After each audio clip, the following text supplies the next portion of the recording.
As the Russia-Ukraine conflict reaches 119 days and the world gasps for peace, Biden has planned another disaster. If US wanted, the conflict would have been over by now. But it is currently attempting to aggravate the war with all its wicked intentions.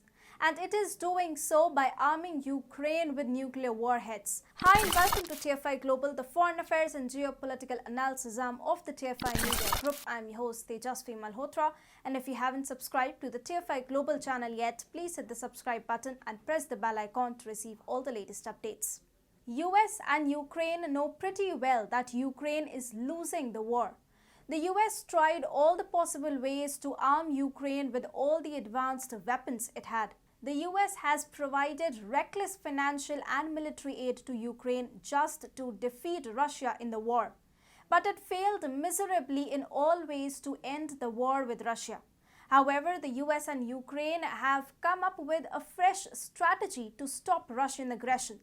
It looks like they are left with no choice but to arm Ukraine with nuclear bombs. In the recent development, Westinghouse, a nuclear power firm with headquarters in the United States, and Ukraine's Energoatom, the national nuclear energy generating company, addressed and discussed bilateral cooperation. As part of the partnership, 4 more nuclear plants would be constructed in Ukraine. However, a few red flags should be noted regarding this collaboration. First, what was the rush in creating such collaborations while entire Ukraine was devastated by war? Anyway, Ukraine has already 5 nuclear power facilities, and we believe a war-torn nation doesn't need more of such facilities. Second, it is impossible to ensure that these nuclear facilities won't be used just for producing civilian power. There is a very good likelihood that the plants will be utilized to produce nuclear warheads because the US and Ukraine cannot be trusted about their intentions. Consequently, it is impossible to overlook the nuclear fuel's dual usage.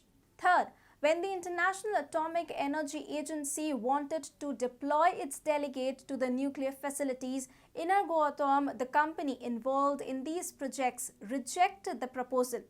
Things clearly look fishy here. These points indeed create a likelihood of the US actually helping Ukraine in arming with the nuclear warheads. Because both US and Ukraine have adopted an overtly anti-Russian attitude. For this, they can go to any extent. And since both of them know that Ukraine is losing the war, there is the only way they think they can create deterrence and thus stop the war.